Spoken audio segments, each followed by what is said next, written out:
Saudara, Kementerian Sosial memberi perhatian pada kasus pengusiran dan kekerasan yang dialami Elina Wijayanti, seorang lansia berusia 80 tahun di Surabaya, Jawa Timur. Polisi juga telah menetapkan 2 tersangka yang membongkar rumah nenek Elina tanpa keputusan pengadilan.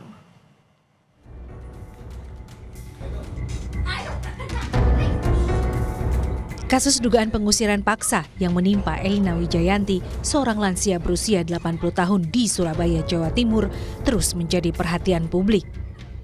Peristiwa ini akhirnya mendapat respons dari Menteri Sosial Saifullah Yusuf atau Gus Ipul.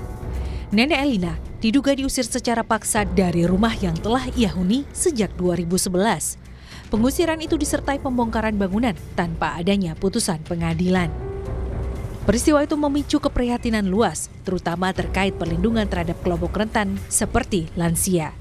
Mensos menyatakan, setiap persoalan yang menyangkut hak dan perlindungan warga negara, khususnya lansia, harus ditangani sesuai prosedur dan hukum.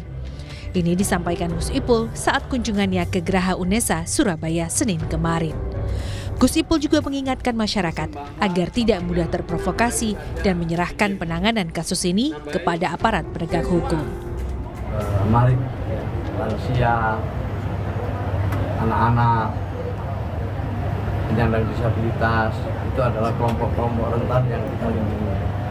Harus kita fasilitasi, kita berikan perlindungan. Kalau memang ada masalah, selesaikan dengan baik, ya, supaya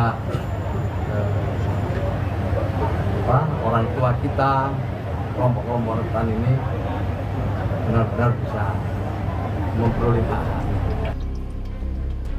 Sementara itu, penanganan kasus nenek Elina di tingkat kepolisian terus berjalan. Polisi telah menetapkan 2 tersangka atas kasus pengusiran dan kekerasan.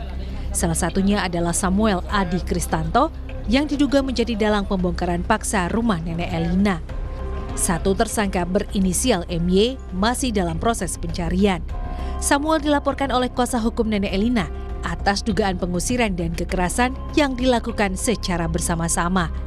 Samuel mengklaim sebagai pemilik sah bangunan, sementara nenek Elina menegaskan tidak pernah menjual rumah ataupun tanah yang ditempatinya. Polisi menyita 1 unit mobil pikap yang diduga digunakan untuk mengangkut barang-barang milik korban saat pengusiran terjadi. Tadi pemeriksaan ahli, kemudian kami juga gelar perkara menetapkan tersangka terhadap 2 orang, yaitu SAK dan NY. Dan kami juga sudah melakukan yang tadi penangkapan terhadap tersangka SAK dan saat ini sedang dalam pemeriksaan. Demikian. Untuk MY sendiri dan MY masih tim kami masih di lapangan untuk melakukan penangkapan terhadap NY. Pengusiran dan pembongkaran rumah nenek Elina terjadi pada 6 Agustus 2025. Usai kehilangan tempat tinggalnya, nenek Elina terpaksa pindah ke indekos miliknya di kawasan Balongsari, Surabaya.